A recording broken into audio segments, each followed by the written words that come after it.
Guys, आज आपण partnership and final अकाउंटचा सेकंड लेक्चर बघतोय. Partnership deed and capital account. याच्यामध्ये आपण फर्स्ट बघू what is the meaning of partnership deed. जसं मी प्रिव्हियस लेक्चरमध्ये तुम्हाला सांगितलं होतं की पार्टनरशिप ॲग्रीमेंट जी रिटर्न फॉर्ममध्ये केली जाते त्याला पार्टनरशिप डीड असं म्हणतो आपण. एक एक पॉईंट आपण बघूया. काय सांगितले बघा. The document containing the partnership agreement among partners is called partnership deed. जेवढे काही पार्टनर्स असतील मिनिमम 2 मॅक्झिमम 50 त्यांच्यामध्ये जे काही रिटर्न ॲग्रीमेंट होते त्याला पार्टनरशिप डीड असं म्हणतो आपण. Second point, an agreement may be written or oral but when it is written it is called a deed. साहजिक आहे, जी रिटर्न होते त्यालाच आपण डीड असं म्हणतो. आणि थर्ड पॉइंट आहे all rules and regulation of partnership for internal control are covered in partnership deed. म्हणजे पार्टनरशिप फर्मचे किंवा पार्टनरचे जे काही रूल्स अँड रेग्युलेशन आहेत ते त्या पार्टनरशिप डीड मध्ये काय आहेत, रिटर्न फॉर्म मध्ये आहेत. म्हणजे फ्युचरमध्ये ॲज अ एव्हिडन्स म्हणून तो प्रेझेंट केला जाऊ शकतो. त्यानंतर contents of the partnership deed. ही जी रिटर्न पार्टनरशिप डीड आहे त्याच्यामध्ये कोणकोणते कंटेंट्स असतात, घटक असतात. Name and address of the firm and partners. जी पार्टनरशिप फर्म आहे ती कुठे तुम्ही इस्टॅब्लिश केलेली आहे, स्थापन केलेली आहे, त्याचं नेम, त्याचा ॲड्रेस तुम्हाला लिहावं लागणार आहे तिथे रिटर्न फॉर्ममध्ये. त्यानंतर पार्टनरचं नेम, त्यांचा ॲड्रेस. त्यानंतर objective of partnership and it's duration. तुमच्या पार्टनरशिपचं ऑब्जेक्टिव्ह काय आहे. इलिगल तर अलाउडच नाही, ऑब्जेक्टिव्ह लिहावं लागणार आहे. त्यानंतर ड्युरेशन, जर काही असेल तर व्हॉलेंटरी असेल तर ड्युरेशनची गरज नाही आहे. त्यानंतर capital contributed bye partners and ratio in which they share profit or loss. त्याने किती पर्टिक्युलर पार्टनरनी कॅपिटल कॉन्ट्रीब्यूट केलेलं आहे आणि फ्युचरमध्ये जो काही प्रॉफिट किंवा लॉस होणार आहे किंवा होईल ते कसं घेणार आहे तो लिहून ठेवला जातो पार्टनरशिप डीडमध्ये रिटर्न फॉर्ममध्ये. त्यानंतर any type of remuneration and liabilities of partners. आता याचा अर्थ काय असतो, समजा आपण प्रिव्हियस फीचर्समध्ये बघितलं होतं पार्टनर्स काय म्हणून वर्क करतात, as a principal and as an agent. Principal and agent म्हणून वर्क करत असताना बघा, प्रिन्सिपल असेल तर तो काय घेणार आहे, प्रॉफिट, बरोबर आहे. आणि जर लॉस झाला तर त्याला तो बिअर करायला लागणार आहे. पण ॲज अन एजंट तो जेव्हा काम करणार आहे तेव्हा तो सॅलरी घेणार ना, त्यालाच आपण रेम्युनरेशन म्हणतो. एक तर पार्टनरला सॅलरी दिली जातं, कमिशन दिलं जातं तो जे काम करतो त्याच्यावर. हा, मग ते इनिशियली जेव्हा पार्टनरशिप डीड केली जाणार आहे रिटर्न फॉर्ममध्ये तेव्हाच हे लिहावं लागतं, कारण फ्युचरमध्ये डिस्प्यूट्स अराईज होऊ शकतात. त्यामुळे हे सुरुवातीलाच लिहावं लागतं की एखाद्या पार्टनरने जर वर्क केला असेल तर जे काही वर्क तो परफॉर्म करेल त्याच्याप्रमाणे त्याला रेम्युनरेशन दिलं जाईल. त्यानंतर लायबिलिटीज ऑफ पार्टनर्स. आपण फीचर्समध्ये बघितलं होतं की लायबिलिटी ही अनलिमिटेडच आहे, पण तरीही काही लायबिलिटी अराईज होत असेल तर ते लिहिलं जातं त्याच्यामध्ये. म्हणजे कोणतं, आता कसं असतं तुम्ही बघाल पुढे काही लिमिटेड पार्टनर्सही असतात ज्यांची लायबिलिटी लिमिटेड असते, ते आपण पुढे डिस्कशन करूया. आणि नेक्स्ट आहे rate of interest on capital and drawings. Owner जे काही अमाऊंट बिझनेसला देणार आहे त्याच्यावर त्याला इंटरेस्ट मिळणार. आणि ड्रॉइंग्स म्हणजे ओनर जी अमाऊंट बिझनेसमधून विड्रॉ करणार आहे पर्सनल पर्पजसाठी त्याला त्या बिझनेसला इंटरेस्ट द्यावा लागणार आहे. हे रेट कुठे शो केले जातात किंवा कुठे लिहून ठेवले जातात, पार्टनरशिप डीडमध्ये. त्यानंतर प्रोव्हिजन्स इन पार्टनरशिप ऍक्ट 1932. म्हणजे पार्टनरशिप ऍक्ट 1932 जो काही ऍक्ट आहे, कायदा आहे, त्याच्यामध्ये कोणकोणते प्रोव्हिजन्स केलेले आहेत. प्रोव्हिजन्स म्हणजे तरतुदी केलेल्या आहेत. बघा पार्टनरशिप ऍक्ट मध्ये जे प्रोव्हिजन्स आहेत, ठीक आहे, त्या प्रोव्हिजन प्रमाणेच पार्टनरशिप रन केली जाते. त्यातली फर्स्ट प्रोव्हिजन आहे प्रॉफिट डिस्ट्रीब्युशन. प्रॉफिट डिस्ट्रीब्युशन म्हणजे नफ्याची वाटणी किंवा विभागणी. हा, मग फर्स्ट पॉइंट जर तुम्ही बघितला लेफ्ट साईडला तर तुम्हाला काय दिसतो, ॲज पर डीड. म्हणजे इनिशियली जेव्हा तुम्ही डीड करणार आहे त्या डीड मध्येच सुरुवातीला लिहिलेलं जाईल की तुम्ही कशाप्रमाणे प्रॉफिट डिस्ट्रीब्यूट करणार आहे, रेशो फिक्स केला जाईल, प्रमाण ठरवलं जाईल. आणि जर तुम्ही राईट साईडला बघितलं जर रेशो नसेल तर इक्वली दिलं जातं. बघा, जर पार्टनरशिप डीड जी रिटर्न फॉर्म मध्ये आहे आयदर त्याच्यामध्ये रेशो दिला असेल त्या रेशो प्रमाणे तुम्ही प्रॉफिट डिस्ट्रीब्यूट करणार आहे और लॉस बिअर करावा लागेल.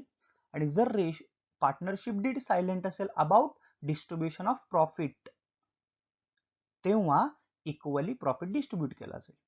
सेकंड प्रोव्हिजन आहे इंटरेस्ट ऑन कॅपिटल. जर तुम्ही फर्स्ट बघितलं लेफ्ट साइडला तर काय दिसतं तुम्हाला, ऍज पर डीड. हा इंटरेस्ट ऑन कॅपिटल म्हणजे काय, ओनर जी अमाऊंट बिझनेसमध्ये इन्व्हेस्ट करतो त्याला आपण कॅपिटल म्हणतो. मग ओनरला इंटरेस्ट कोण देणार आहे, बिझनेस. जर इनिशियली जेव्हा डीड आपण तयार करणार आहे तेव्हा त्याच्यामध्ये लिहिलं जातं की हा XYZ पार्टनर्सनी एवढी कॅपिटल कॉन्ट्रीब्यूट केलेलं आहे, त्याला आपण किती इंटरेस्ट देणार आहे. पण जर समजा डीड सायलेंट असेल, डीड मध्ये काही सांगितलं नसेल की पार्टनर्सला इंटरेस्ट द्यायचा आहे, रेशो वगैरे काही सांगितलं नसेल, तर तो दिला जात नाही. जसं तुम्ही राईट साईडला बघता, नॉट अलाउड. जर डीड मध्ये सांगितलं असेल इंटरेस्ट द्यायचा पार्टनरला, तेव्हाच इंटरेस्ट दिला जाईल, नाही तर इंटरेस्ट दिला जाणार नाही. त्यानंतर थर्ड प्रोव्हिजन आहे इंटरेस्ट ऑन ड्रॉइंग्स. हे केअरफुली बघा, इंटरेस्ट ऑन ड्रॉइंग्स. आता इंटरेस्ट ऑन ड्रॉइंग्स म्हणजे काय, आधी फर्स्ट आपण ड्रॉइंगचे मिनिंग बघूया. ओनर जेव्हा बिझनेसमधून कॅश विड्रॉ करून घेतो पर्सनल यूजसाठी, त्याला ड्रॉइंग्स असं म्हणतात. मग जेव्हा ओनर विड्रॉ करतो बिझनेसमधून पर्सनल यूजसाठी, तेव्हा त्याला बिझनेसला काही अमाऊंट काय करावी लागणार आहे बघा, पे करावी लागणार आहे. काही अमाऊंट त्याला बिझनेसला पे करावी लागणार आहे, ती जी अमाऊंट त्यांनी विड्रॉ केली आहे त्याच्यावर, त्यालाच इंटरेस्ट ऑन ड्रॉइंग्स असं म्हणतात. हा, मग बघा, जर तुम्ही लेफ्ट साईडला बघितलं तर काय दिलं, as per deed. As per deed म्हणजे डीड मध्ये सांगितलेलं आहे की पार्टनरला 8%, 10% किंवा 12% इंटरेस्ट बिझनेसला द्यावा लागणार आहे, असं सांगितलेलं आहे तुम्हाला डीड मध्ये. पण ज्या वेळेस तुम्ही इंटरेस्ट देणार आहे तेव्हा डेट जर मिसिंग असेल, बघा डेट जर मिसिंग असेल तर ऍव्हरेज ओनली 6 मंथचा इंटरेस्ट तुम्हाला बिझनेसला द्यावा लागणार आहे. परत एकदा बघा, जर पार्टनरशिप डीड मध्ये सांगितलं आहे की पार्टनरला 10% इंटरेस्ट द्यायचा आहे, कोणाला, बिझनेसला, जी अमाऊंट त्यांनी बॉरो केली. पण त्या सिच्युएशन मध्ये जर डेटच दिली नसेल विड्रॉनची, तेव्हा ओनली ऍव्हरेज 6 मंथचा इंटरेस्ट त्याला बिझनेसला द्यावं लागणार आहे.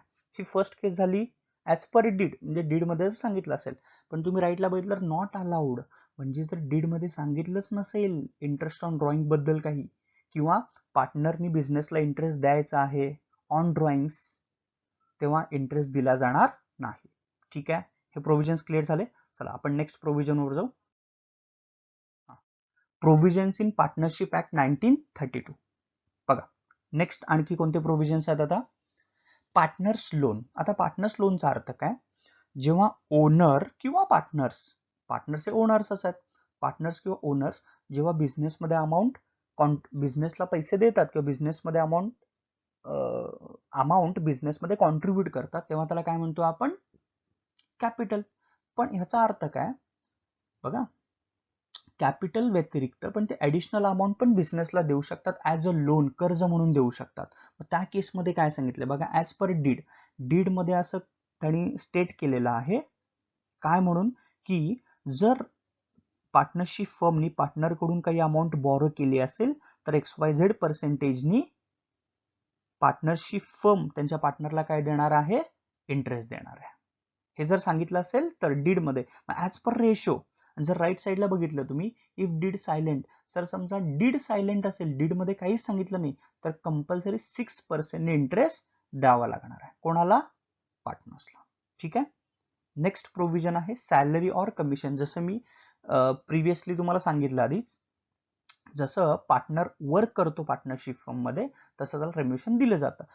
लेफ्ट साईडला काय सांगितलं बघा, as per deed. As per deed म्हणजे काय, जर पार्टनरशिप डीड मध्ये स्टेट केलं असेल की XYZ पार्टनरला कमिशन किंवा रेम्युशन द्यायचं आहे, सॅलरी द्यायची आहे, तेव्हाच दिली जाणार आहे. जर डीड सायलेंट असेल तर पार्टनर्सला कोणतेही सॅलरी ऑर रेम्युनरेशन किंवा कमिशन दिलं जाणार नाही. क्लिअर झालं का बघा, डीड मध्ये स्टेट केला असेल इनिशियली कोणी वर्क करत असेल सॅलरी द्यायची तेव्हा सॅलरी दिली जाणार आहे, डीड सायलेंट असेल तर कोणतंही रेम्युनरेशन पे केलं जाणार नाही. आणि त्यानंतर नेक्स्ट आणि लास्ट प्रोव्हिजन आहे कन्सेंट ऑफ एक्झिस्टिंग पार्टनर्स. हा, याचा अर्थ काय बघा, ऍडमिशन ऑफ न्यू पार्टनर. तर ऍडमिशन ऑफ न्यू पार्टनर म्हणजे काय, A, B आणि C हे 3 पार्टनर्स आहेत. न्यू पार्टनर डी ऍडमिट होणार आहे त्या पार्टनरशिप फर्म मध्ये. बघा, हा, मग त्यासाठी ए बी सी या तिघांची कन्सेंट रिक्वायर्ड आहे, इसेन्शियल आहे, गरजेचे आहे. जोपर्यंत ए बी सी हे तिघही ऍग्री होणार नाहीत डी च्या ऍडमिशन साठी, तोपर्यंत डी ला ऍडमिट करून घेता येणार नाही. तसंच लेफ्ट साइडला सांगितलं कन्सेंट ऑफ एक्झिस्टिंग पार्टनर्स. जोपर्यंत सगळ्यांची कन्सेंट संमती मिळणार नाही तोपर्यंत नवीन पार्टनरला ऍडमिट करून घेतलं जाणार नाही. आणि तेच राईट साइडला तुम्ही बघितलं तर नॉट अलाउड, जर कन्सेंटच नसेल तर अलाउड नाही. कॅपिटल, कॅपिटलचं असं मिनिंग मी सांगितलं तुम्हाला, cash or in any kind invested by owners into business is called capital. Owner त्याच्या बिझनेसमध्ये आयदर कॅश किंवा कोणत्याही दुसऱ्या फॉर्म मध्ये जे अमाऊंट इन्व्हेस्ट करतो त्याला कॅपिटल असं म्हणतात. ठीक आहे, हे बघा, कोणताही बिझनेस असेल, स्मॉल स्केल असेल म्हणजे सोल ट्रेडिंग, एकल व्यापारी असेल किंवा जॉईंट स्टॉक कंपनी असेल, संयुक्त भांडवली संस्था, कॅपिटल सगळ्यांनाच लागणार आहे. विदाउट कॅपिटल तुम्ही बिझनेस स्टार्ट करू शकणार नाही, रन करू शकणार नाही आणि एक्सपांडही करू शकणार नाही. ठीक आहे,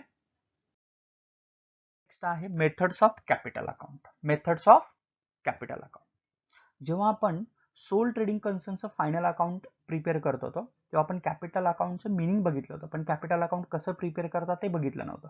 आपण आता हे डिटेलमध्ये बघू. मेथड्स ऑफ कॅपिटल अकाउंट, बघा, कॅपिटल अकाउंटचे दोन मेथड्स आहेत, एक फिक्स्ड कॅपिटल मेथड आणि फ्लक्च्युएटिंग कॅपिटल मेथड. ठीक आहे, फिक्स्ड कॅपिटल मेथड आणि fluctuating capital method. Fixed capital method मध्ये तुम्हाला दोन टाइप्स बघायला मिळतील, एक कॅपिटल अकाउंट आणि करंट अकाउंट, आणि फ्लक्च्युएटिंग कॅपिटल मेथड मध्ये ओनली कॅपिटल अकाउंट. ठीक आहे, त्याचं मिनिंग आपण बघूया. बघा, फर्स्ट आहे फिक्स्ड कॅपिटल मेथड. आता एक थोडा ओव्हरव्ह्यू देतो. फिक्स्ड कॅपिटल मेथड मध्ये नॉर्मली काय होतं, जेव्हा तुमची कॅपिटलची अमाऊंट ही फिक्स्ड असणार असते, फिक्स्ड, त्यात कोणतेही चेंज होणार नाही, म्हणजे बिगिनिंगला एंडला, बघा, जेव्हा इयर स्टार्ट होणार किंवा इयर एंडला फिक्स कॅपिटलची अमाऊंट जेव्हा फिक्स्ड असणार आहे तेव्हा फिक्स्ड कॅपिटल मेथड अप्लाय केली जाते, पण जेव्हा फ्लक्च्युएट होते तेव्हा फ्लक्च्युएटिंग कॅपिटल मेथड अप्लाय केली जाते. चला बघा, फिक्स्ड कॅपिटल मेथड काय सांगितलं त्यांनी. Under this method amount of capital of a partner remains the same at the end of that financial year.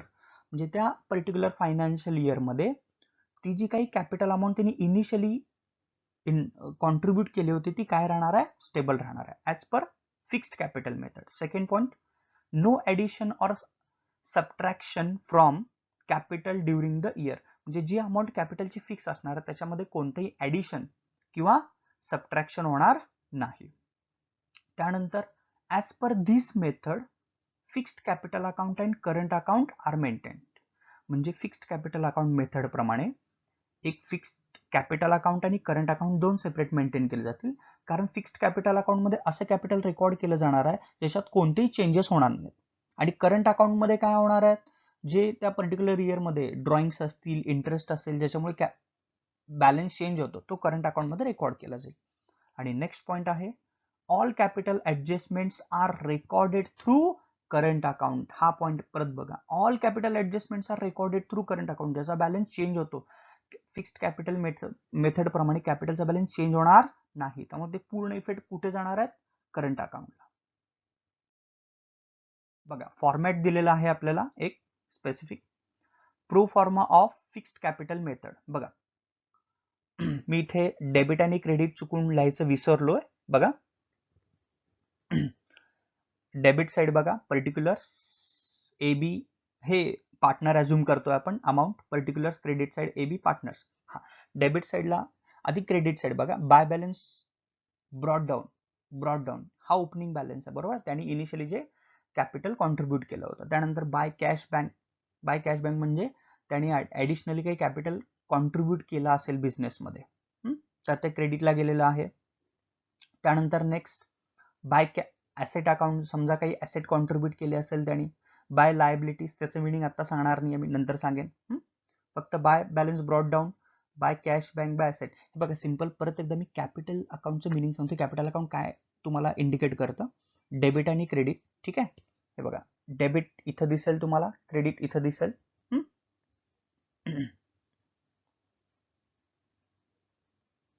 आता बघा, जर तुम्ही व्यवस्थित बघितलं तर ओनर जी अमाऊंट बिझनेसमध्ये इन्व्हेस्ट करतो ते कुठे जातं, कॅपिटल अकाउंटच्या क्रेडिट साईडला, आणि जे विड्रॉ करतो ते डेबिट साईडला. किंवा आणखी सिंपल आपण काय सांगू शकतो, जी अमाऊंट ओनरला बिझनेस कडून रिसिवेबल आहे ती कॅपिटलच्या क्रेडिटला जाईल, आणि जी विड्रॉ करतो ते डेबिट साईडला. मग आता समजा क्रेडिट साईडला त्यांनी जे कॉन्ट्रीब्युट केलेलं आहे त्याच्या टोटल केली आपण, ती डेबिटला घेतली आहे. आणि डेबिट साईडला तुम्हाला काय मिळते बघा, टू बॅलन्स कॅरीड डाऊन, बरोबर आहे. म्हणजे हा क्लोजिंग बॅलन्स आहे. हा अगेन क्रेडिट साईडला काय होईल, ब्रॉड डाऊन. हे बघा, कॅपिटल अकाउंटचा बॅलन्स, कॅपिटल पर्टिक्युलर कॅपिटल अकाउंटचा बॅलन्स हा नॉर्मली काय असतो, क्रेडिटच असतो. मी परत सांगतोय, कॅपिटल अकाउंटचा बॅलन्स हा नॉर्मली काय असतो, क्रेडिट. आणि हा क्रेडिट बॅलन्स कोणता आहे, ओपनिंग आहे. ठीक आहे. आहे करंट अकाउंटचा फॉर्मॅट. बघा, आता करंट अकाउंटचा फॉर्मॅट जर तुम्ही बघितला तर काय दिसतं तुम्हाला, सर सेमच आहे कॅपिटल सारखं. नाही, बघा, करंट अकाउंटचा बॅलन्स ओपनिंग हा डेबिट पण असू शकतो किंवा क्रेडिट पण असू शकतो. बघा ना, तुम्हाला क्रेडिट साईडला पण बाय बॅलन्स ब्रॉड डाऊन दिसतं आणि डेबिट साईडला पण टू बॅलन्स ब्रॉड डाऊन दिसतं. मग ऍज पर जो बॅलन्स राहिला असेल लास्ट इयर, तो बॅलन्स ब्रॉड डाऊन केला जाणार आहे, बरोबर आहे. हा, मग बघा, क्रेडिट साईडला जर तुम्ही बघितलं,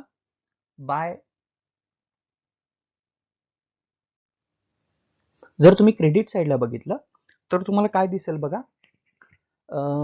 interest on capital, by salaries, पार्टनरला जी अमाऊंट बिझनेस कडून काय आहे, रिसिवेबल आहे, ती पूर्ण तुम्हाला क्रेडिट साईडला दिसते. By interest on capital, by salaries, by commission, by profit and loss. आता याचा अर्थ काय असतो बघा, जेव्हा बिझनेसमध्ये प्रॉफिट होतो, बरोबर आहे, तो कोणत्या अकाउंटमधून डिस्ट्रीब्यूट केले जाणार आहे, प्रॉफिट अँड लॉस, ते पुढे आपण बघणार आहे पुढच्या लेक्चरला. व तो डिस्ट्रीब्यूट होणार म्हणजे प्रॉफिट मिळणार ना पार्टनरला, म्हणून तो कॅपिटल अकाउंटच्या क्रेडिट साईडला गेला. हा, तसंच डेबिट साईडला बघा, टू ड्रॉइंग्स, जेव्हा पार्टनर बिझनेस मधून कॅश विड्रॉ करतो, बरोबर आहे ना, तेव्हा याचा अर्थ त्याचा कॅपिटल बॅलन्स काय होतो, डिक्रीज होतो, म्हणून तो कुठे गेलाय, डेबिट साईडला, कारण तेवढा बॅलन्स ऑलरेडी त्याला मिळाला बिझनेस कडून. त्यानंतर to interest on drawings, interest on drawings, आता तुम्ही म्हणाल सर इंटरेस्ट ऑन ड्रॉइंग तर मिळालेली नाही. अरे पण इंटरेस्ट ऑन ड्रॉइंग याचा अर्थ काय, ओनर बिझनेसला जे अमाऊंट पे करणार, पण तो ऍक्च्युअल तर देत नाही ना बिझनेसला.